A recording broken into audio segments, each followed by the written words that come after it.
नमस्कार, मैं आरती यादव आपके अपने YouTube channel biology with Aarti Yadav में आप सभी लोगों का हार्दिक स्वागत करती हूँ।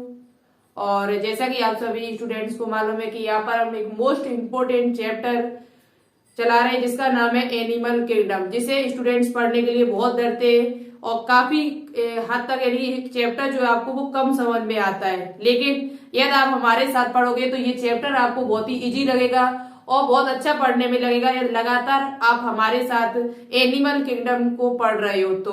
तो यहाँ पर आपको पता है जैसा कि यहाँ पर हम थ्योरी की 5 वीडियो डाल चुकी हूँ। ये आपकी 6वीं वीडियो है, 6 वीडियो है जिसमें हम फाइलम कॉर्डेटा को कवर कर रही हूँ।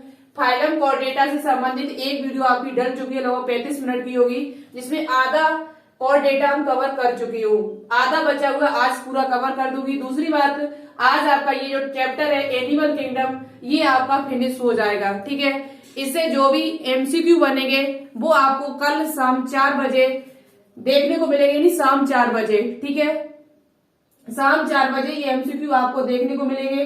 तो आप सभी लोग इस चैप्टर को अच्छे से पढ़ लें जिससे वहां पर एमसीक्यू अच्छी तरीके से लगा सके। ठीक है, तो देखो आपको पता है कि वर्टिब्रेटा कॉर्डेटा को 3 उपसंघों में बांटा गया था। कॉर्डेटा जो आपका फाइलम है इसे 3 उपसंघों में सब फाइलम में बांटा गया था। सबसे पहले यूरोकॉर्डेटा, सेफेलोकॉर्डेटा और वर्टिब्रेटा। यूरोकॉर्डेटा क्या होता है, सेफेलोकॉर्डेटा क्या होता है, बहुत ही अच्छी तरीके से हम आपको समझा चुकी हूँ। अब बात करते हैं यहाँ पर वर्टिब्रेटा।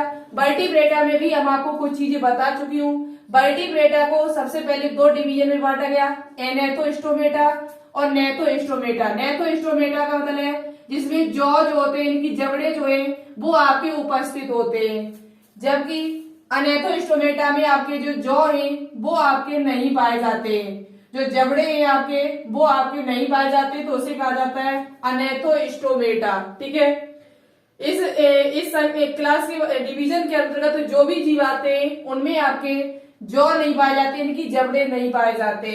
तो अनेथोस्टोमेटा की फिर हमने एक क्लास की थी, वर्ग किया था जिसका नाम है साइक्लोस्टोमेटा। इसे भी हम उस वीडियो में बता चुकी हूँ कि साइक्लोस्टोमेटा के क्या लक्षण होते हैं और इसके बारे में जो भी इम्पोर्टेंट पॉइंट थे वो सभी पॉइंट हम आपको बता चुकी हूँ पिछली वीडियो में, वीडियो नंबर 5 में। उसके बाद साइक्लोस्टोमेटा के हमने 2 उदाहरण बताए हुए थे जो मोस्ट इंपोर्टेंट है आप सभी के लिए। पेट्रोमाइजोन जिसे लेम्प्रे भी कहा जाता है और मिक्सिन जिसे हैग फिश के नाम से जाना जाता है। मिक्सिन जिसे किसके नाम से जाना जाता है, हैग फिश के नाम से जाना जाता है। और ये वीडियो सभी उन स्टूडेंट्स के लिए इम्पोर्टेंट है जो CP NET, paramedical, pharmacy, Atal Bihari Vajpayee, KGMU, AIIMS nursing, यहाँ तक कि सभी नीट के लिए भी ये वीडियो आपके इम्पोर्टेंट है, क्योंकि यहाँ पर हम जो भी पढ़ाती हूँ वो सभी आपका एनसीईआरटी बेस होता है। कैसा होता है, एनसीईआरटी बेस पूरी आपको पढ़ाया जाता है। एक भी पॉइंट आपका एनसीईआरटी से बाहर आपको नहीं मिलेगा। ठीक है, उसके बाद बात करते हैं नेथोस्टोमेटा जिसके पास जो इनकी जबड़े उपस्थित होते हैं। इसकी 2 सुपर क्लास की गई, महावर्ग की गए। एक आपका पिसीज यानी कि मत्स्य, पिसीज जिसे क्या कहा जाता है, मत्स्य कहा जाता है। और दूसरा आपका टेट्रापोडा जिसे चतुष्पाद यानी कि जिसमें लगभग 4 पैर उपस्थित होते हैं। पिसीज को 2 वर्गों में बांटा गया, कॉन्ड्रोकेथीज और ऑस्ट्रोकेथीज। टेट्रापोडा को 4 वर्गों में बांटा गया, एम्फीबिया, रेप्टाइलस, एविज और मैमेलिया। ये हम आपको पूरा कवर कर चुकी पहले से, तो आप वीडियो पहले देख लीजिए जाके। इतना मुझे आज कवर करना है इस वीडियो में, ज्यादा डिटेल भी नहीं, मतलब जो पॉइंट आपके लिए इम्पोर्टेंट है, जो पॉइंट वही पॉइंट डिस्कस करते हुए इन सभी को मुझे आज फिनिश करना है। वीडियो थोड़ा लंबा हो सकता है लेकिन आपके लिए इम्पोर्टेंट है। ठीक है, तो पीसीज को 2 भागों में बांटा गया, कॉन्ड्रोकेथीज। कॉन्ड्रोकेथीज में ऐसी मछलियां आएगी जो आपकी उपास्थियों की बनी होती है। किसकी बनी होती है, उपास्थि बनी होती है। और ऑस्ट्रोकेथीज में जो छोटी छोटी मछलियां होती है, जो हड्डी यानी कि बोनी फिश जैसे कह सकते हो, वो आपकी छोटी मछलियां। इसमें छोटी बड़ी मछलियां आती है अधिकांश, इसमें अधिकांश आपकी छोटी छोटी मछलियां आती है जो हम यूज करते हैं खाने में। तो ये बोनी फिश आपकी है। कौन सी फिश है, बोनी फिश है। और हड्डियों से मिलकर यानी कि इनमें हड्डियां उपस्थित है, जबकि इनमें क्या उपस्थित है, उपास्थि उपस्थित है आपकी। ठीक है, कॉन्ड्रोकेथीज में। और इसके बाद टेट्रापोडा को भी 4 वर्गों में बांटा गया, एम्फीबिया यानी कि उभयचर जिसे कहते हैं, एम्फीबिया जिसे क्या कहा जाता है, उभयचर कहा जाता है। रेप्टाइलस जिसे सरीसृप कहा जाता है। जो रेंगने वाले होते हैं वो वेचर जो जल और थल दोनों में रहते हैं। एवीज जिसमें हमारे पक्षी आ जाएंगे, क्या आ जाएंगे, बर्ड्स। मैमेलिया जिसमें हमारे स्तनधारी आते हैं, स्तनी वर्ग के, यानी कि ऐसे प्राणी, ऐसे जीव जो अपने बच्चों को दूध पिलाते हैं, ठीक है, जिनमें स्तन ग्रंथियां उपस्थित होती, मेमेली ग्लैंड्स उपस्थित होती है, वो सभी हमारी मेमेली यानी मेमेलिया में आ जाती है। ठीक है, तो अब हम एक एक करके बात करेंगे। सबसे पहले बात करेंगे यहाँ पर कॉन्ड्रोकिथीस पर। ठीक है, कॉन्ड्रोकिथीस क्या होता है? अभी आपने पिसीज को दो बार में बांटा हुआ था, कॉन्ड्रोकिथीज और ऑस्टोकिथीज। ऑस्टोकिथीज जिसमें उनका जो अंतःकंकाल होता है वो हड्डियों का बना होता है, जबकि कॉन्ड्रोकिथीज का जो अंतःकंकाल होता है वो उपास्थियों का बना होता है, यानी कि कार्टिलेज होता है। तो कुछ इंपोर्टेंट पॉइंट है जो आपसे एग्जाम में पूछे जा सकते हैं, और नीट में भी यहाँ से कई क्वेश्चन आपके पूछे जा चुके हैं। तो देखते हैं क्या है यहाँ पर। सबसे पहले हम बात करते हैं कि कॉन्ड्रोकिथीस कैसे होती है। तो कॉन्ड्रोकिथीस के अंतर्गत जो मछलियां आती हैं, फिश आती है, वो आपकी 2 चेम्बर युक्त होती है, इनकी उनमें 2 चेम्बर पाए जाते हैं। देखो आपको याद कर लेना है, मैंने एक दिन वीडियो में भी लाइव में बताया था कि जो पिसी जो है मत्स्य वर्ग है जितने भी, उनमें कितने चेम्बर होते हैं, तो उनमें 2 चेम्बर है। फिर उसके बाद हमने आपको एम्फीबिया में बताया था 3 चेम्बर पाए जाते हैं। रेप्टाइल्स जो आपके होते हैं उनमें 3 चेम्बर होते हैं, लेकिन क्रोकोडाइल को छोड़कर। क्रोकोडाइल एक ऐसा रेप्टाइलस है, सरीसृप है, जिसमें 4 चेम्बर पाए जाते हैं। ठीक है, उसके बाद आपका आता है एबीज में भी 4 चेम्बर होते हैं, 4 चेम्बर। उसके बाद आपका आता है मेमेलिया में भी आपके 4 चेम्बर होते हैं, यानी 4 चेम्बर होते हैं। यानी कि आपको याद कर लेना, पिसीज में पूछा जाए तो 2 चेम्बर। उसके बाद आपसे रेप्टाइल्स में पूछा जाए तो रेप्टाइल्स में वैसे तो 3 होते हैं, कितने होते हैं, 3, लेकिन यहाँ पे अपवाद है आपका जो क्रोकोडाइल होता है उसमें 4 चेम्बर होते हैं। उसके बाद आपसे पूछा जाए यहाँ पर एम्फीबिया में कितने होते हैं, तो एम्फीबिया जो आपका है उसमें भी आपके 3 चेम्बर होते हैं। कितने होते हैं? एम्फीबिया जो आपके उभयचर होते हैं उनमें आपके 3 चेम्बर पाए जाते हैं, लेकिन क्रोकोडाइल, रेप्टाइल्स में बात की जाए वैसे 3 होते हैं, लेकिन क्रोकोडाइल में आपके कितने होते हैं? क्रोकोडाइल में आपके जो चेम्बर होते हैं वो 4 होते हैं। ठीक है, क्रोकोडाइल में। उसके बाद बात की जाए यहाँ पर एवीज की, एम्फीबिया में 3 हो गए। एवीज की बात की जाए तो उसमें भी उसके में आपके 4 होते हैं, एवीज यानी कि पक्षियों में। उसके बाद मेमेल्स की बात की जाए तो स्तनधारियों की, तो उनमें भी आपके कितने होते हैं? 4 होते हैं। तो इस प्रकार से आपको सभी के हृदय पता होना चाहिए कि हृदय में कितने चेम्बर उपस्थित होते हैं, हृदय में कितने चेम्बर आपके उपस्थित होते हैं। ठीक है, तो ये आप याद कर सकते हो कि पिसीज में 2, रेप्टाइलस में 3 या 4, एम्फीबिया में 3, एवीज में 4, मेमेल्स में 4। इस प्रकार से आपको याद कर लेना है। ठीक है, तो चलिए यहाँ पर हम बात करते हैं एक एक करके। ये हम कई पिछली वीडियो में भी हमने आपको बताया हुआ था, और सबको एक एक करके हम बताते चले जाएंगे। ठीक है, तो सबसे पहले बात करते हैं कॉन्ड्रोकिथीस होता क्या। तो ये धारा रेखी शरीर, यानी कि इनके शरीर पर धाराएं होती हैं। धारा रेखी शरीर स्ट्रीमलाइन्ड समुद्री प्राणी है। ये जितनी भी कॉन्ड्रोकिथीस के अंतर्गत जो भी मछलियां आती हैं वो सब आपकी समुद्र में रहने वाली है। किसमें रहने वाली? समुद्र, यानी कि मरीन वाटर में रहने वाली मछली है। इनका जो अंतःकंकाल होता है वो उपास्थियों का बना हुआ होता है, तभी तो इनको कॉन्ड्रो कहा जाता है। क्या कहा जाता है? कॉन्ड्रोकिथीस कहा जाता है। तो इनका जो अंतःकंकाल है, इनकी एंडोस्केलेटन, जो इनका एंडोस्केलेटन है वो आपका किसका बना होता है? तो एंडोस्केलेटन जो इनका है वो उपास्थियों का बना हुआ होता है। किसका बना होता है? उपास्थि, इनकी कार्टिलेजस होता है। ठीक है, और इनका शरीर जो होता है वो धारा रेखी, इनके शरीर पर धाराएं पाई जाती है। क्या पाई जाती? धाराएं पाई जाती है, रेखाएं।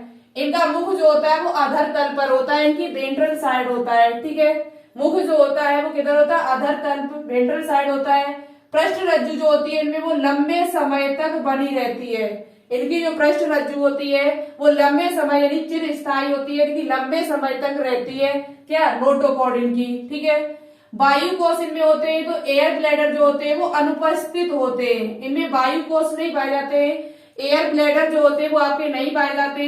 ये डूबने से बचने के लिए हमेशा तैरती रहती है। ये इनका लक्षण है कि जो कॉन्ड्रोकिथीस के अंतर्गत जो मछलियां आती हैं उनमें वायु कोश यानी कि एयर ब्लैडर जो होते हैं वो आपके नहीं पाए जाते। इसी वजह से ये हमेशा तैरती रहती है, स्विमिंग करती रहती है, ठीक है, डूबने से बचने के लिए।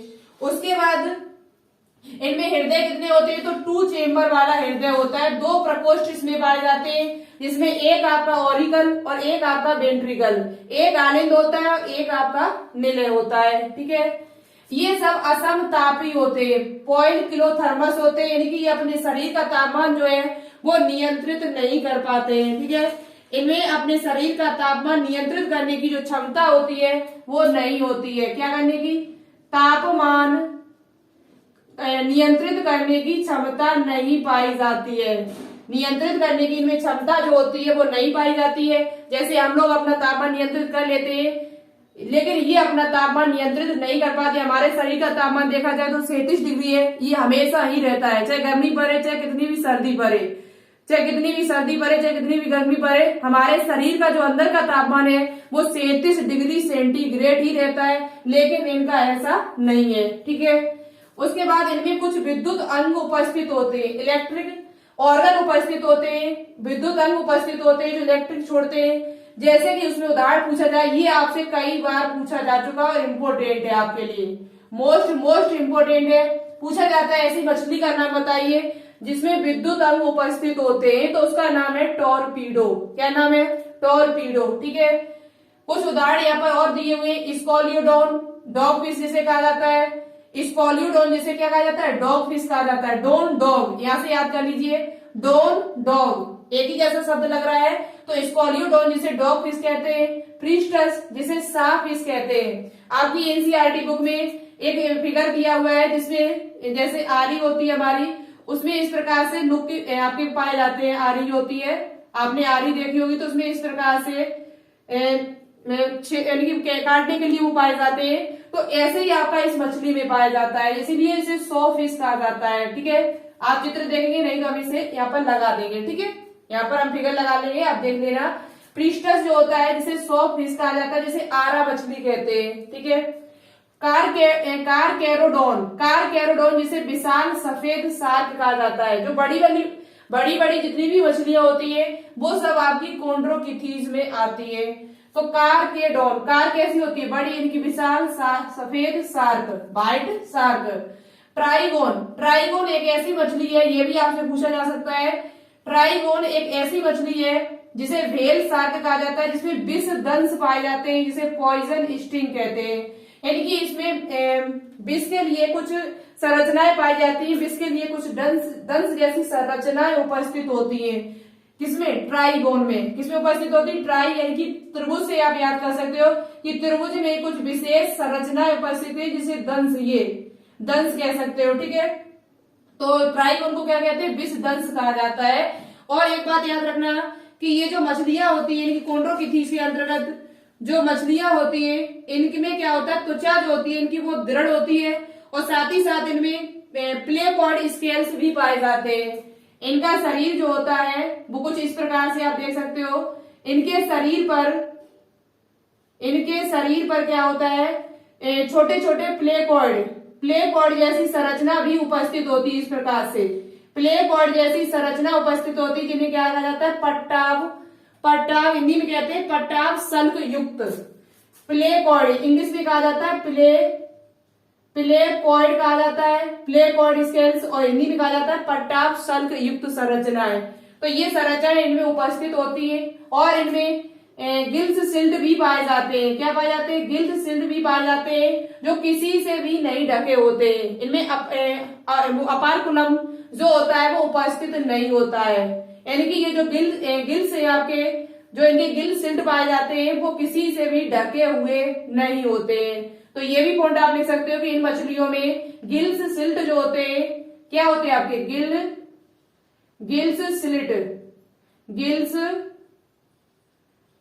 स्लिट्स जो होते हैं वो आपके किसी से भी ढके हुए नहीं होते। इनमें अपारकुलम नहीं पाया जाता है, इनकी ये ढके हुए नहीं होते। तो ये भी आप याद कर सकते हो कि इनमें पट्टाव शल्क यानी प्लेकॉर्ड स्केल्स पाए जाते हैं, जो किसी से भी ढके हुए नहीं होते, विदाउट ऑपरकुलम होते हैं। और दूसरी बात, इनमें नर मछलियां होती है, उनके श्रोणी पंख में जो उनका श्रोणी होता है, ये वाला भाग, श्रोणि पंख यानी कि इन वाले भागों में एक संरचना पाई जाती है जिसे कहा जाता है, जो नर मछलियां होती है उनके श्रोणि पंख में एक संरचना उपस्थित होती है जिसे कहा जाता है क्लैस्पर। क्या कहते हैं? क्लैस्पर कहा जाता है। तो ये भी आप याद कर सकते हो, क्लैस्पर। ठीक है, क्या कहा जाता है? क्लैस्पर कहा जाता है। इनकी एक प्रकार का लैंगिक अंग कह सकते हो, एक प्रकार का लैंगिक अंग कह सकते हो क्लैस्पर को। ठीक है, क्या पाया जाता है? क्लैस्पर उपस्थित होता है जो नर मछलियां होती उनमें। तो ये आप याद कर लीजिएगा, इसके उदाहरण इंपोर्टेंट है आपके लिए। स्कॉलियोडोन, प्रीस्टस, कार्पेडोन, ट्राइगोन और टॉर्पीडो, ये सभी हमारी कॉन्ड्रोकिथीज के अंतर्गत आती है। ये मछलियां जो भी होती है वो सभी आपकी उपास्थियों की बनी हुई होती है। इनका अंतःकंकाल जो होता है वो उपास्थियों का बना होता है। इनमें हृदय की संख्या पूछ जाए तो 2 होती है। इनमें वायु कोष जो होते हैं उपस्थित नहीं होते। पृष्ठ रज्जु पूछ जाए तो लंबे समय तक रहती है। ठीक है, इतने पॉइंट आप लोग याद कर लो, ये पॉइंट आपके लिए इंपोर्टेंट है। टॉर्पीडो एक ऐसी मछली है जिसमें विद्युत अंग उपस्थित होते हैं। ठीक है, अब इसके बाद हम बात करेंगे ऑस्ट्रोकिथीज पर।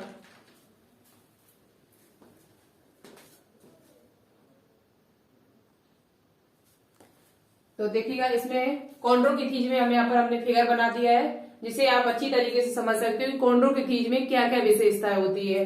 तो देखो, ये कॉन्ड्रोकिथीज एक मछली हमने यहाँ बनाई हुई है। सबसे पहले इसमें आपको ये संरचना जो दिख रही है, इनमें प्लेकॉर्ड स्केल्स उपस्थित होते हैं। प्लेकॉर्ड स्केल्स को हिंदी में कहा जाता है पट्टाभ। जो हिंदी वाले स्टूडेंट है, वैसे हिंदी का शब्द नहीं, आप इंग्लिश का याद कर सकते हो, पट्टाभ सल्क। इनमें पट्टाभ सल्क उपस्थित होती है। नोटोकॉर्ड उपस्थित होती है जो काफी लंबे समय तक बनी रहती है। और वर्टिब्रल कॉलम जो होता है वो उपास्थियों का बना होता है, कार्टिलेज होता है। ठीक है, इनमें जो दांत होते हैं, इनके जो टीथ होते हैं वो लोग प्लेकॉर्ड स्केल्स होते हैं, यानी कि पट्टाभ दांत जो होते हैं वो पट्टाभ सल्क में बदल जाते हैं। जो इनके दांत होते हैं, प्लेकॉर्ड जो टीथ होते हैं वो पट्टाभ सल्क यानी कि प्लेकॉर्ड स्केल्स में बदल जाते हैं। ठीक है, और इनमें जो गिल्स स्लिट होती है, गिल्स स्लिट जो पाई जाती है, स्लिट से पाई जाती है, क्लोम छिद्र जो पाए जाते हैं वो आपके किसी भी संरचना से ढके हुए नहीं होते, ये आपको सामने दिखाई देते हैं। ठीक है, सामने आपको दिखाई देते हैं इनके गिल छिद्र, यानी किसी भी संरचना से ये ढके हुए नहीं होते, इसलिए इनको कहा जाता है विदाउट ओपरकुलम, यानी कि किसी भी संरचना से प्रच्छद नहीं होते, ढके हुए नहीं होते। उसके बाद इनमें जो नर मछलियां होती हैं उनमें एक संरचना अलग से पाई जाती है जिसे हम कहते हैं क्लैस्पर। क्या कहते हैं? क्लैस्पर कहा जाता है। जितनी भी नर मछलियां होती है उनमें एक संरचना और उपस्थित होती है उनके श्रोणि पंख में, जिसे कहा जाता है क्लैस्पर। तो आप याद कर सकते हैं क्लैस्पर की जैसी संरचना किसमें पाई जाती है? तो कॉन्ड्रोकिथीज की नर मछलियों में पाई जाती है। ठीक है, तो ये आपको समझ में आ चुका होगा कि कॉन्ड्रोकिथीज में क्या क्या विशेषता है। दूसरी बात, इनमें किसी प्रकार का कोई एयर ब्लैडर नहीं उपस्थित होता है। नो एयर ब्लैडर, यानी कि इनमें वायु कोष जो होते हैं वो उपस्थित नहीं होते। इसी वजह से ये हमेशा तैरती रहती है, यानी ये तैरेगी नहीं तो ये डूब जाएगी। ठीक है, तो इनमें नो एयर ब्लैडर यानी किसी प्रकार के कोई वायु कोष इसमें उपस्थित नहीं होते हैं। ठीक है, ये बात आपको समझ में आई। वायु कोष की अनुपस्थिति के कारण ये डूबने से बचने के लिए लगातार जो होती है वो तैरती रहती है। इसमें हमारा क्या क्या आ जाता है? डॉग फिश आ जाता है, प्रिस्टस आ जाता है, टॉर्पीडो आ जाता है, ट्राइगोन आ जाती है, सफेद व्हेल शार्क आ जाती है। इन सभी के नाम अभी हमने आपको लिखाए हुए थे। अब हम बात करेंगे यहाँ पर ऑस्ट्रोकिथीज के बारे में, जो बहुत ही अच्छा टॉपिक है, समझ में भी आपको काफी हद तक आएगा। जो पिसीज आपका था उसे 2 वर्गों में हमने बांटा था, कॉन्ड्रोकिथीज और दूसरे नंबर पे आपका था ऑस्ट्रोकिथीज। तो ऑस्ट्रोकिथीज में देखते हैं, पहली बात तो जो ऑस्ट्रोकिथीज होती है वो आपकी छोटी छोटी मछलियां होती है और हड्डी, इनका जो अंतःकंकाल होता है, एंडोस्केलेटन जो होता है वो हड्डियों का बना हुआ होता है, बोन का बना हुआ होता है। ठीक है, इसके अंतर्गत जो भी मछलियां आती है वो आपकी लवड़ीय और अलवड़ीय दोनों पानी में, जल में पाई जाती है। मरीन वाटर साथ ही साथ फ्रेश वाटर में भी पाई जाती है। छोटी छोटी मछलियां आपकी जो होती है वो समुद्र के पानी में भी पाई जाती है, साथ ही साथ आपका जो फ्रेश वाटर है उसमें भी उपस्थित होती है। अभी हमने आपको बताया था इनका हृदय जो होता है उसमें 2 चेम्बर पाए जाते हैं, एक ऑरिकल और एक वेंट्रिकल। तो इनमें जो कोष्ठ की संख्या है, चेम्बर की संख्या, हृदय की जो संख्या होती है हार्ट में जो चेम्बर की संख्या होती है वो आपकी 2 होती है।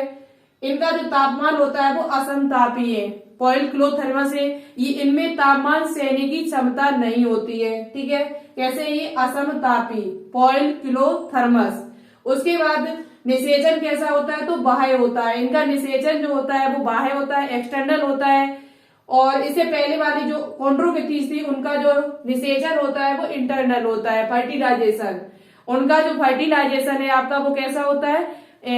अंदर यानी कि इंटरनल होता है। ठीक है, कैसा होता है? इंटरनल। जबकि इनका जो निषेचन होता है वो कैसा होता है? बाह्य होता है। इनमें मेल एंड फीमेल, नर और मादा जो होते हैं वो अलग अलग होते हैं। इनमें वायु कोष, एयर ब्लैडर जो होते हैं वो आपके उपस्थित होते हैं, जबकि कॉन्ड्रोकिथीज में एयर ब्लैडर जो थे वो आपके उपस्थित नहीं थे। ठीक है, इनमें एयर ब्लैडर जो होते हैं वो उपस्थित होते हैं। इनकी त्वचा पर साइक्लोनॉइड या टीनोइड से ढकी होती है। इनकी त्वचा पर छोटे छोटे स्केल्स पाए जाते हैं जिन्हें हम कहते हैं साइक्लोइड और टीनोइड। ठीक है, साइक्लोइड और टीनोइड से ढकी हुई होती है, जैसा कि आपको यहाँ फिगर में दिख रहा होगा। इनमें जो गिल सिल्ट होते हैं, गिल क्लोम छिद्र जो होते हैं वो अपारकुलम संरचना से ढके हुए होते हैं। इनकी आपको इनके गिल सिल्ट है वो दिखाई नहीं देंगे सामने, जबकि कॉन्ड्रोकिथीज के गिल सिल्ट जो थे, क्लोम छिद्र जो थे वो आपको सामने दिखाई दे रहे थे। ठीक है, इनकी संरचना पर जो छोटी छोटी आपको ये संरचनाएं दिख रही हैं, इन्हें साइक्लोइड स्केल्स कहते हैं। क्या कहते हैं? साइक्लोइड स्केल्स कहते हैं। साइकिल कौन चलाता है? छोटे छोटे लोग चलाते हैं। और आपको पता है कि जो ऑस्ट्रोकिथीज में जो मछलियां आती है वो छोटी छोटी मछलियां आती है जो खाने में प्रयोग की जाती है अधिकांश। तो साइकिल कौन चलाता है? छोटे बच्चे चलाते हैं। तो आप याद कर सकते हो कि छोटी मछलियां जो बोनी फिश होती है उनमें साइक्लोइड नाम की संरचना पाई जाती है। क्या पाई जाती है? जबकि इससे पहली वाली जो थी आपकी कॉन्ड्रोकिथीज, उनमें प्लेकॉइड संरचना थी। प्लेकॉइड स्केल्स उपस्थित थे उनकी शरीर पर। इनके शरीर पर क्या है? साइक्लोइड स्केल्स उपस्थित होते हैं जो आपकी ऑस्ट्रोकिथीज होती है। इसके बाद आपको क्या याद करना है? तो इसके बाद आपको सिर्फ उदाहरण याद करने हैं जो मोस्ट इंपोर्टेंट है आप सभी के लिए। कुछ मछलियां समुद्र में पाई जाती है, कुछ मछलियां यहाँ की लवड़ियों में होती है, फ्रेश वाटर में होती है, और कुछ मछलियां जो होती है वो एक्वेरियम वाटर में होती है, शुद्ध, बहुत ही अशुद्ध पानी जो घरों में हम रखते हैं। ठीक है, जो घरों में आप डिब्बे में मछली बंद करके रखते हो उसमें जो पानी होता है वो एक्वेरियम पानी होता है। कौन सा होता है? एक्वेरियम। तो अब सबसे पहले आपको पता होना चाहिए समुद्री में कौन सी रहती है। तो जो आपकी हिप्पोकैम्पस है, हिप्पोकैम्पस जो आपकी मछली है जिसे समुद्री घोड़ा कहते हैं, ये आपकी, इसे समुद्री घोड़ा के नाम से भी जाना जाता है। इसका फिगर हम यहाँ पर लगा देंगे कि समुद्री घोड़ा आपका फिगर एनसीईआरटी बुक में दिया हुआ है। इसे समुद्री घोड़ा के नाम से जाना जाता है क्योंकि इसकी संरचना जो है वो घोड़े जैसी कुछ दिखाई देती है, लेकिन है ये क्या? मछली। तो आपसे ऐसे भी पूछा जा सकता है निम्न में से समुद्री घोड़ा क्या है?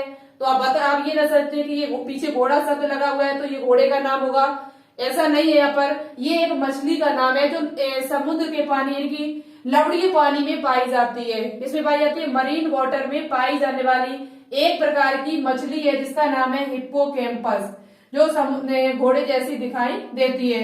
एक आपकी है एक्सोसिटिस, एक्सोसिटिस जिसे फ्लाइंग फिश कहा जाता है। एक्सोसिटिस जिसे क्या कहा जाता है? फ्लाइंग फिश के नाम से जाना जाता है, जो आपकी समुद्री है। उसके बाद आपकी अलवड़ी पानी में पाई जाने वाली कुछ मछलियां फ्रेश वाटर में, उस एक का नाम है लोबियो, जिससे आप सभी लोग जानते भी, फेमस है काफी हद तक, रोहू मछली। लोबियो जो है वो रोहू मछली जो आपकी है ये फ्रेश वाटर में पाई जाती है। कतला, इससे भी आप परिचित हो। क्लेरियस, क्लेरियस जो आपकी है ये भी आपकी कहाँ पाई जाती है? तो ये भी आपकी, जिसे मांगुर भी कहते हैं, मांगुर भी कहा जाता है। ठीक है, मांगुर के नाम से भी जाना जाता है। तो क्लेरियस, कतला, लोबियो, कतला, क्लेरियस, ये आपकी जो होती है वो अलवड़ीय पानी में पाई जाती है। लोबियो जिसे रोहू कहा जाता है। एक आपकी एक्वेरियम, एक्वेरियम में एक है आपकी बेटा, बेटा जिसे फाइटिंग फिश कहा जाता है। बेटा जाता है फाइटिंग करने के लिए, तो फाइटिंग फिश के नाम से इसे जाना जाता है। किसे? एक मछली है जिसका नाम है बेटा। एक है आपकी पेट्रोपाइसम। पेट्रोपाइसम जो है जिसे एंजल फिश के नाम से जाना जाता है, जो आपकी एक्वेरियम वाटर में पाई जाती है। तो यहाँ से ये क्वेश्चन आपसे पूछा जा सकता है कि रोहू मछली कहाँ पाई जाती है, तो अलवणीय पानी में पाई जाती है। जबकि हिप्पोकैम्पस आपका कहाँ होता है, तो ये आपका समुद्री यानी कि मरीन वाटर में पाया जाता है। इसके ऊपर त्वचा के ऊपर जो छोटी छोटी संरचनाएं आपको दिख रही है, जिन्हें क्या कहते हैं, तो इन्हें साइक्लोइड स्केल्स कहते हैं। जो आपको ये छोटी छोटी संरचना दिखाई दे रही है इसकी त्वचा पर बनी हुई, इन्हें साइक्लोइड स्केल्स कहते हैं। और इनके जो गिल सिल्ट होते हैं वो ढके हुए होते हैं, आपको दिखाई नहीं देंगे। तो ये आपका है ऑस्ट्रोकिथी से संबंधित जो भी इम्पोर्टेंट पॉइंट थे वो हमने आपको यहाँ पर बता दिए। इनका परिवर्तन कैसा होता है, तो परिवर्तन डायरेक्ट होता है, और ये अधिकांश जो होती है वो ओविपेरस होती है, अंडज होती है। अधिकांश जो मछलियां होती है वो सब आपकी कैसी होती है, ओविपेरस होती है, अंडज होती है। ठीक है, ये बात आप याद कर सकते हो। और इनमें जो निषेचन होता है वो आपका कैसा होता है, बाह्य निषेचन पाया जाता है, जबकि कॉन्ड्रोकिथीज में इंटरनल निषेचन उपस्थित था आपका।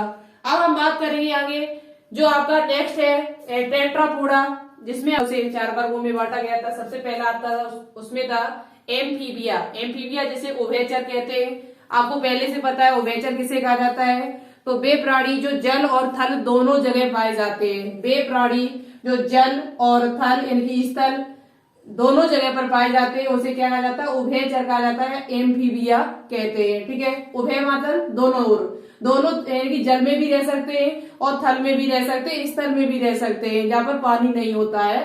तो जल एवं स्थल दोनों जगह पर पाए जाते हैं। इनके पैर कितने होते हैं, तो 2 जोड़ी यानी कि 4, तभी तो इनको टेट्रापोडा कहते हैं। क्या कहते हैं, टेट्रापोडा। तो पैर 2 जोड़ी होते हैं। इनका शरीर जो होता है वो सिर और धड़ 2 में बटा होता है, सिर अलग और धड़ जो होता है, ट्रंक जो होता है वो अलग होता है। तो आपसे पूछा जा सकता है कि एम्फीबिया का शरीर कितने भागों में बटा होता है, तो एम्फीबिया का जो शरीर होता है वो सिर एवं धड़ ट्रंक में विभाजित होता है। इनकी त्वचा जो होती है वो नम होती है। कैसी होती है त्वचा इनकी, पकड़ के देखो, जैसे मेढक है, मेढक की त्वचा पकड़ के देखना आप कभी, तो बहुत ही नम होती है। कैसी होती है, नम, बहुत ही नमी होती है इसकी त्वचा पर, मॉइस्चर होती है। उसके बाद हृदय इनका 3 चेम्बर में बटा, हृदय में 3 चेम्बर पाए जाते हैं। मैंने अभी आपको बताया था कि जो एम्फीबिया होते हैं उनमें कितने चेम्बर होते हैं, 3 चेम्बर होते हैं। इनकी 3 प्रकोष्ठ होते हैं, 3 चेम्बर, 3 कक्ष होते हैं, जिसमें 2 आलिंद होते हैं, 2 ऑरिकल होते हैं, 1 वेंट्रिकल होता है। 2 आलिंद होते हैं और 1 आपका क्या होता है, वेंट्रिकल होता है। ठीक है, बाहर जो इनका बाहर कर्ड होता है, बाहरी जो कान होते हैं, बाहर कर्ड यानी कि जो आपका एक्सटर्नल ईयर जो होते हैं उसकी जगह पर इनमें कर्ड पटल पाए जाते हैं, जिसे टेम्पेनम कहा जाता है। कर्ड पटल पाया जाता है। इनके मेढक देखना तो उसके कान नहीं, आपको कर्ड पटल नहीं दिखाई देगा, उसकी जगह पर उसे क्या कहा जाता है, कर्ड पटल की जगह पर कर्ड पटल इनकी टेम्पेनम पाया जाता है। तो आपसे पूछा जा सकता है कि बाहर कर्ड की जगह पर एम्फीबिया में क्या उपस्थित होता है, तो कर्ड पटल यानी कि टेम्पेनम उपस्थित होते हैं। ठीक है, जो मेढक होता है उसमें कान नहीं होते, उपस्थित कर्ड पटल नहीं होता है। ठीक है, इस बात को ध्यान रखिएगा आप। उसके बाद आहार नाल मूत्राशय, जो इनका यूरिनरी ब्लैडर होता है, और जनन पथ जिसे रिप्रोडक्टिव वे एक कोष्ठ में खुलते हैं। इनका जो आहार नाल है वो भी यहाँ खुलेगा आके, इनका मूत्राशय जो होता है वो भी यहीं पर खुलेगा आके, और जो जनन पथ है वो भी आपका एक ही पथ में एक ही कोष्ठ, एक ही कह सकते, एक ही खोल में, यानी कि एक ही कोष्ठ, एक ही कक्ष में खुलेगा आके, एक ही कोष्ठ या चेम्बर में खुलता आगे है। तो यानी कि इनका आहार नाल और मूत्राशय, एलिमेंट्री केनाल जो भी मूत्राशय, जनन पथ जो होता है वो एक ही कोष्ठक में आपका खुलता है। ये किसकी पहचान है, तो ये लक्षण जो है वो आपका एम्फीबिया का लक्षण है। ठीक है, ये तीनों ही एक ही कोष्ठक में आपके खुलते आके। उसके बाद ये असमतापी होते, ये अपने शरीर का तापमान है वो नियंत्रित नहीं कर पाते। ये अपने शरीर का तापमान जो होते हैं वो नियंत्रित नहीं कर पाते, इसलिए इनको पॉइलक्लोथर्मस कहा जाता है। क्या कहते हैं, पॉइलक्लोथर्मस, यानी कि ये अपने शरीर का तापमान जो होता है वो नियंत्रित नहीं कर पाते। माने नहीं, सामान्य साहब, यानी कि इनके शरीर का तापमान जो होता है वो एक जैसा नहीं होता है, जैसा हमारा है वैसा इनका नहीं होता है। इनका जो शरीर का तापमान है वो हमेशा वातावरण के अनुसार बदलता रहता है। ठीक है, श्वसन के लिए इनमें क्या होता है, तो आपसे पूछा जाए कि श्वसन के लिए, रेस्पिरेशन के लिए एम्फीबिया में क्या क्या पाया जाता है, किस किस के द्वारा ये सांस ले सकते हैं। तो ये क्लोम यानी गिल्स के द्वारा, फोपोस यानी कि लंग्स के द्वारा। जब ये बाहर आ जाते हैं पानी के तब ये फोपोस यानी कि लंग्स यानी फेफड़ों के द्वारा सांस लेते हैं। और ये जब नमी में पहुंच जाते हैं तो ये त्वचा के द्वारा सांस लेते हैं। पानी में पहुंच जाते हैं तो ये गिल्स के द्वारा सांस लेते हैं। तो श्वसन के लिए इनमें कई चीज उपस्थित है, क्लोम है, फोपोस यानी कि लंग्स उपस्थित है, त्वचा यानी कि स्किन के द्वारा भी ये सांस लेते हैं। ठीक है, तो श्वसन के लिए आपको समझ में आ गया होगा। इनका लार्वा भी होता है, इनमें लार्वा अवस्था भी उपस्थित है। तो इसका मतलब ये हुआ कि इनमें डेवलपमेंट जो है वो कैसा है, इनडायरेक्ट डेवलपमेंट है। कैसा डेवलपमेंट है, इनडायरेक्ट डेवलपमेंट यानी कि अप्रत्यक्ष परिवर्तन इनमें पाया जाता है। कैसा, अप्रत्यक्ष परिवर्तन इनमें उपस्थित होता है। इनके लार्वा को टेडपोल कहा जाता है। ये क्वेश्चन आपके लिए इम्पोर्टेंट हो सकता है। पूछा जाए आपसे कि एम्फीबिया या मेढक के लार्वा को क्या कहा जाता है, तो मेढक के लार्वा को कह सकते हो टेडपोल कहा जाता है। जिसमें हमारे उदाहरण आपको याद करने, एक मोस्ट इंपोर्टेंट उदाहरण है ये आपका इक्तियोफिश। पीछे भले ही इसके फिश शब्द लगा हुआ है लेकिन ये आपकी फिश नहीं है। इसे पाद रहित यानी कि इसमें पैर नहीं पाए जाते हैं, पैर नहीं इसमें होते हैं। ठीक है, पाद रहित यानी कि लिम्स, इनके पैर जो होते हैं फुट नहीं होते, पाद रहित उभयचर कहा जाता है इसे। ठीक है, लिम्बलेस एम्फीबिया इसे कहा जाता है, इक्तियोफिश जो आपका एम्फीबिया का उदाहरण है। इसमें उदाहरण बुफो जिसे टोड कहते हैं, राना टिग्रीना जिसे मेढक कहा जाता है, हाइला वृक्ष मेढक जिसे कहा जाता है, सेलमेंड्रा लगभग छिपकली की जैसा दिखता है ये, तो सेलमेंड्रा जिसे सेलमेंडर कहा जाता है, और इक्तियोफिश जिसे पाद रहित उभयचर कहा जाता है। इसमें पैर नहीं पाए जाते चलने के लिए। तो इक्तियोफिश किसके अंतर्गत आता है, तो ये उभयचर के अंतर्गत आता है। ये क्वेश्चन आपका BHU BSc नर्सिंग में पूछा गया था कि निम्न में से कौन सा उभयचर है, तो आपका इक्तियोफिश जो है वो एक प्रकार का उभयचर है जो जल और थल दोनों जगह पर रह सकता है। और बाकी के आप उदाहरण याद कर लो, बुफो, हाइला, सेलमेंड्रा, इक्तियोफिश, ये सभी आपके उभयचर के उदाहरण जो आपकी NCERT बुक में दिए हुए हैं। और ये क्वेश्चन आपसे पूछा जा चुका है, नीट में भी पूछा जा चुका है, तो आगे भी आपसे पूछा जा सकता है। अब हम यहाँ पर बात करेंगे हृदय। आप लोग याद कर लेना, इसमें हृदय कितने पाए जाते हैं, तो हृदय जो होते हैं वो 3 चेम्बर होते हैं, 3 कक्ष उपस्थित होते हैं। हृदय में 3 कक्ष उपस्थित होते हैं जिसमें 2 आलिंद होते हैं, 1 निलय होता है आपका। ठीक है, इनका आरनाल, मूत्राशय और जनन पथ जो होता है वो एक ही कोष्ठक में खुलता आके, एक ही जगह खुलता आके, कह सकते हो आप कि ये एक ही जगह खुलते हैं। ठीक है, एक ही जगह में खुलते आके, तो आप इसे भी याद कर लेना है। ठीक है, अब हम बात करेंगे, अभी हमने आपको क्या पढ़ा था, एम्फीबिया पढ़ा था। अब हम पढ़ेंगे रेप्टिलिया यानी कि सरीसृप। सरीसृप का मतलब ही होता है सरक कर चलने वाले, ऐसे प्राणी जो सरकते हुए चलते हैं, सरकते हैं, जैसे छिपकली या सांप आपका, वो सभी क्या होते हैं, सरक सरक के आपके चलते हैं। ठीक है, तो सरीसृप जिसे सरकने वाले प्राणी भी कहते हैं। इनमें हृदय अभी हमने आपको बताया था 3 चेम्बर होता है यानी कि 3 कोष्ठ पाए जाते हैं। लेकिन आपका एक अपवाद है, अपवाद ये है कि जो मगरमच्छ आपका होता है, क्रोकोडाइल जो होता है, उसमें 4 चेम्बर होते हैं। उसके हृदय में 4 कोष्ठ पाए जाते हैं, 4 कक्ष पाए जाते हैं, 2 आलिंद, 2 निलय। इसमें आपका जो मगरमच्छ होता है इसमें 4 हृदय होते, यानी हृदय नहीं 4 होते, 4 चेम्बर होते हृदय में। हृदय में कितने चेम्बर होते हैं, इसके हृदय में 4 चेम्बर होते हैं, 4 चेम्बर उपस्थित होते हैं जिसमें 2 आपके आलिंद होते हैं और 2 आपके निलय होते हैं, 2 आपके ऑरिकल होते हैं, 2 आपके क्या होते हैं, ऑरिकल होते हैं, और 2 ही आपके निलय होते हैं। जैसे हमारे शरीर में, जैसे अपने शरीर में देखा जाए, मनुष्य में देखा जाए तो उसमें 2 ऑरिकल होते हैं और 2 ही वेंट्रिकल होते हैं। ठीक है, तो हृदय में 4 चेम्बर होते हैं, 4 कक्ष पाए जाते हैं। लेकिन बाकी के जितने भी हैं आपके, उन सभी में 3 चेम्बर उपस्थित होते हैं जिसमें 2 ऑरिकल, 1 वेंट्रिकल। तो याद कर लीजिए, ये पॉइंट आपसे पूछा जाता है कि मगरमच्छ में कितने चेम्बर उपस्थित होते हैं। वैसे तो ये क्या है आपका सरीसृप है, लेकिन इसमें 4 चेम्बर उपस्थित होते ही आपका अपवाद है।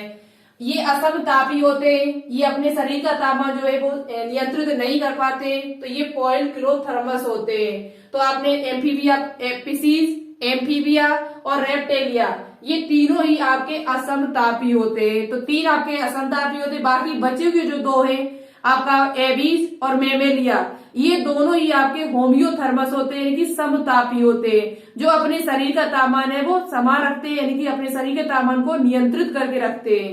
कौन कौन से?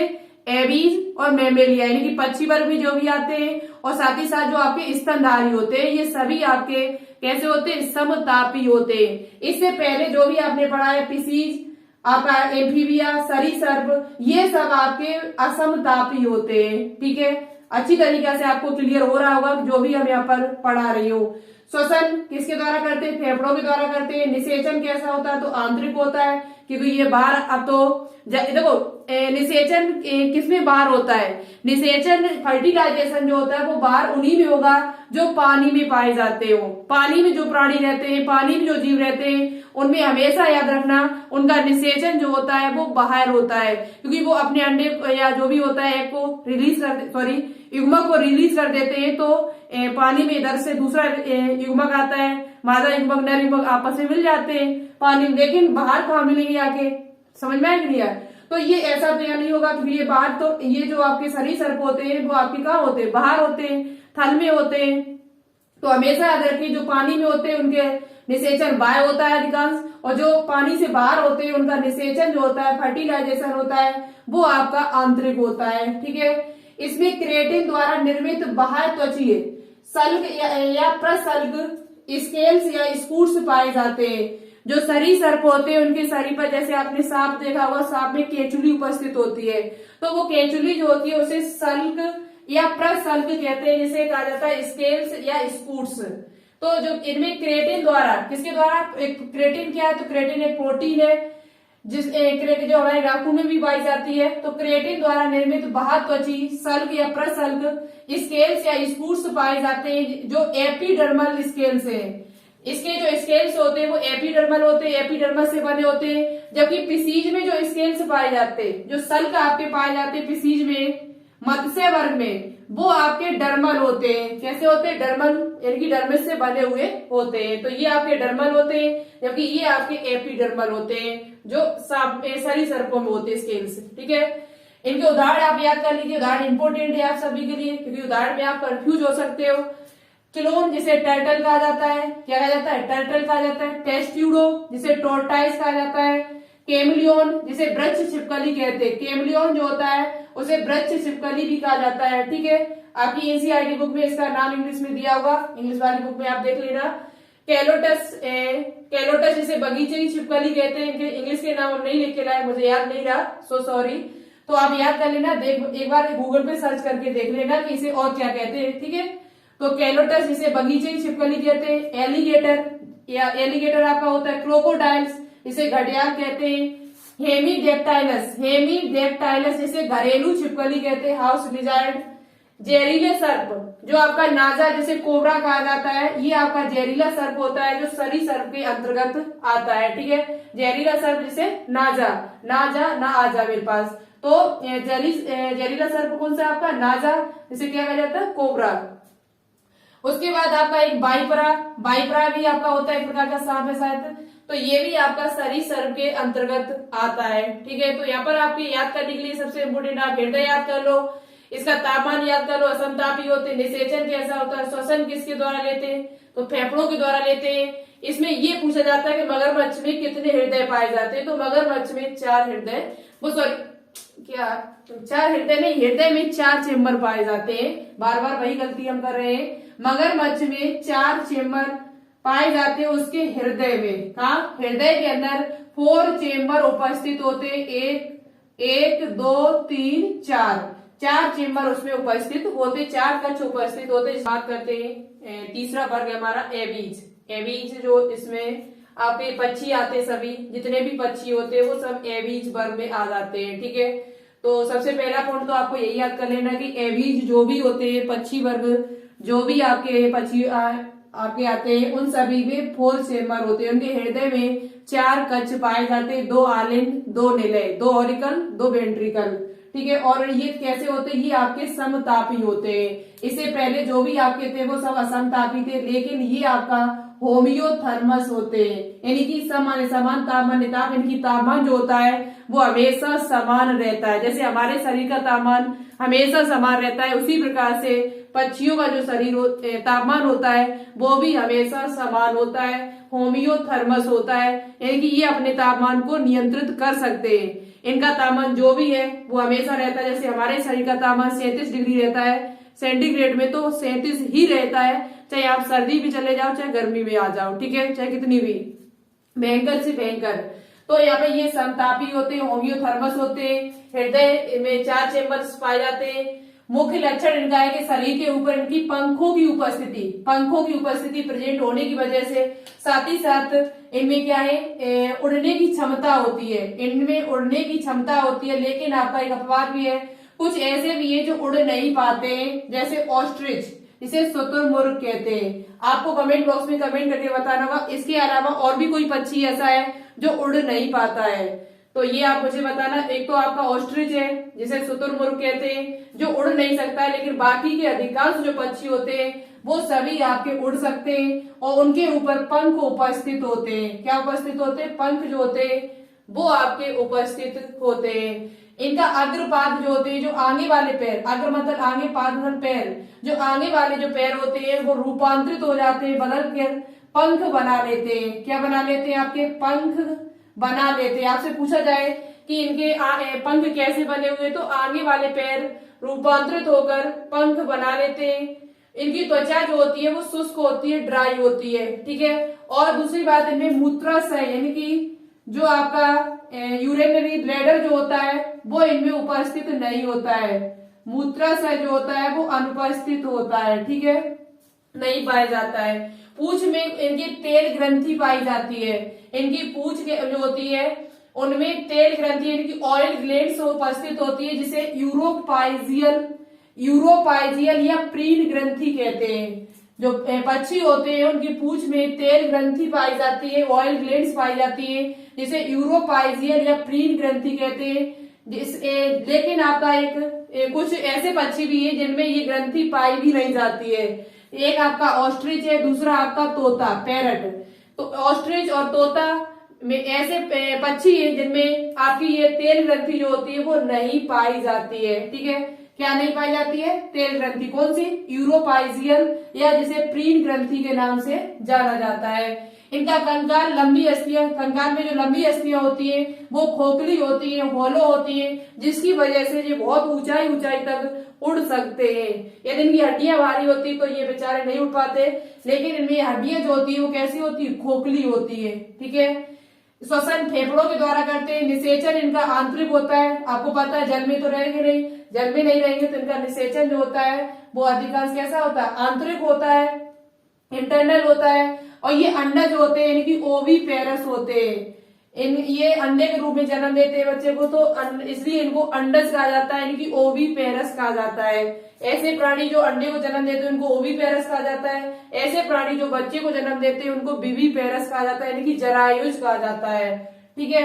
आवाज उत्पन्न करने के लिए इनमें सेरिंग्स उपस्थित होते हैं। जैसे हमारे गले में लैरिंग्स है, उसी प्रकार से पक्षियों में आवाज उत्पन्न करने के लिए सेरिंग्स उपस्थित होते हैं। तो ये पॉइंट आपसे पूछा जा सकता है कि पक्षियों में आवाज उत्पन्न करने के लिए क्या उपस्थित होता है, तो सेरिंग्स उपस्थित होता है। जबकि मनुष्य में पूछा जाए आपसे कभी भी तो इनमें लैरिंग्स उपस्थित होते हैं, ठीक है। उदाहरण देख लीजिए, कार्बस यानी कि कौवा, क्रो, कार्बस क्रो। कोलंबा यानी कि कबूतर, कपोत, जिसे कपोत कहते हैं, आपकी एनसीईआरटी बुक में कपोत शब्द दिया हुआ है। तो कोलंबा यानी कि कबूतर चिट्ठी लाता है कोलंबस से, ठीक है, कोलंबिया से।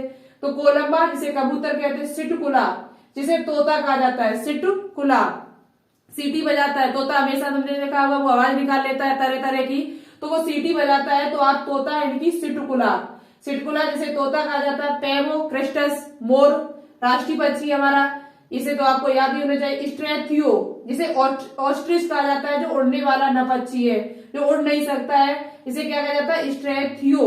इतना स्ट्रेंथ है, इतना वजन है उसमें कि वो आपका उड़ ही नहीं सकता है। शुतुरमुर्ग का जो अंडा होता है वो काफी बड़ा होता है। सबसे बड़ी कोशिका पूछी जाए तो ऑस्ट्रिच यानी कि शुतुरमुर्ग के अंडे की होती है, ठीक है।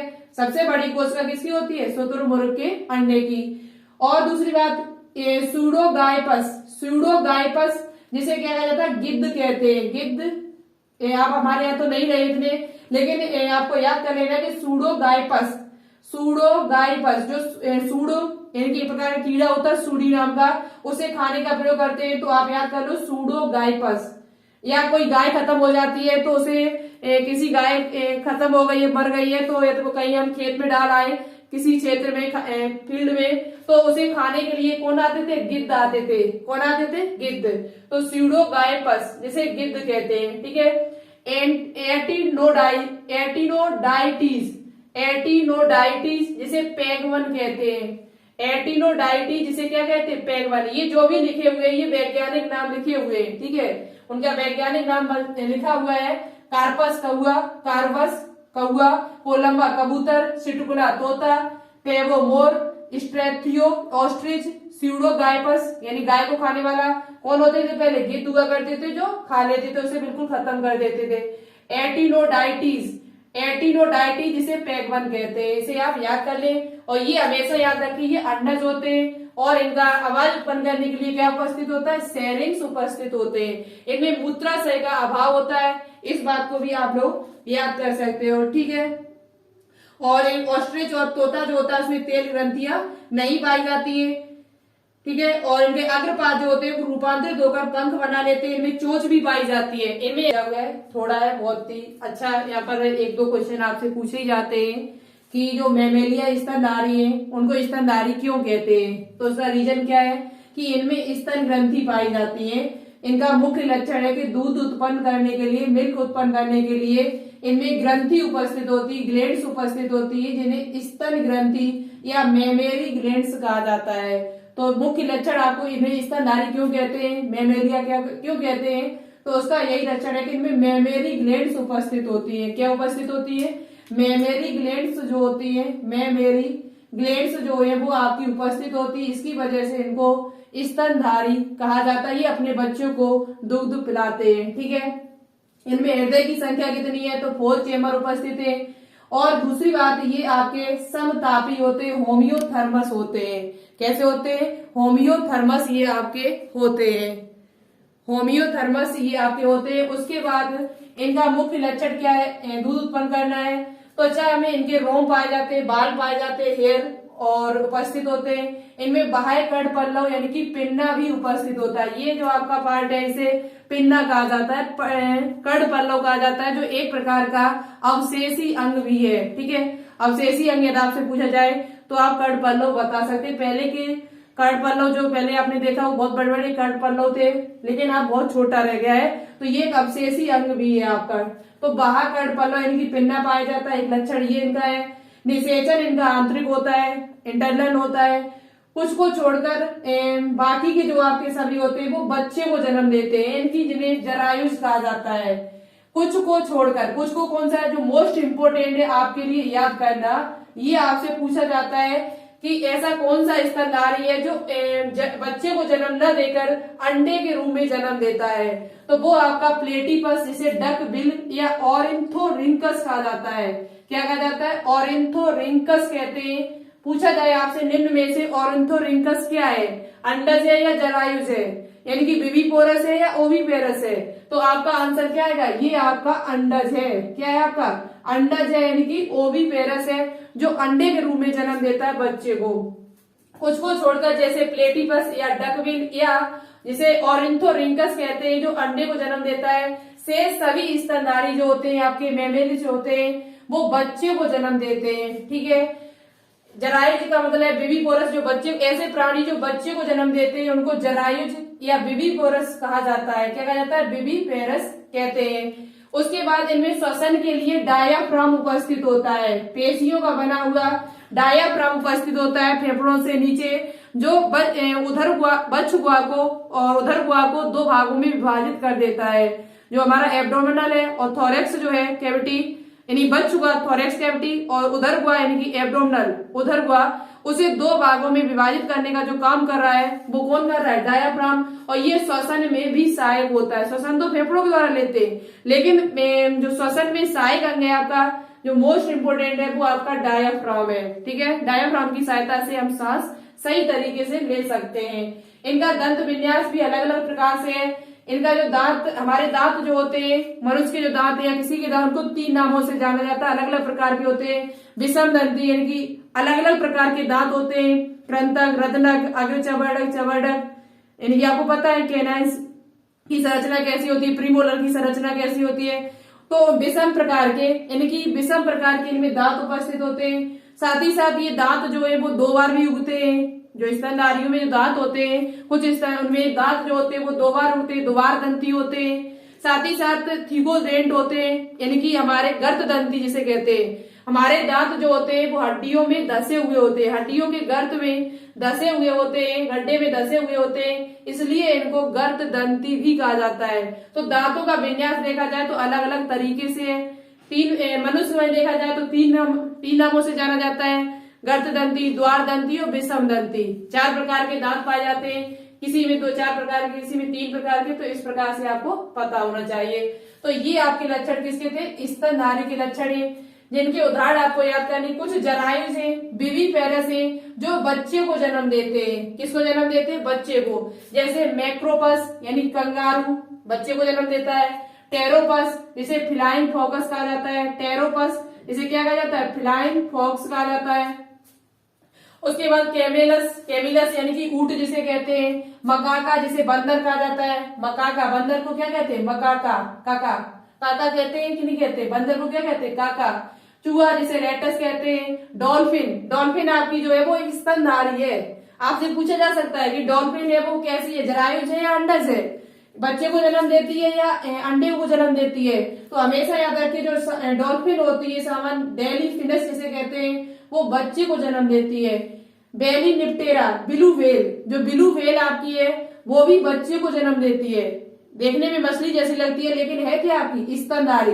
कभी भी चक्कर में मत पड़ जाना, ना आप किसी चीज पर टिक करके आ जाओ। आपसे पूछा है कि निम्न में से ब्लू व्हेल क्या है? स्तनधारी है या पिसीज है, मत्स्य वर्ग में आती है?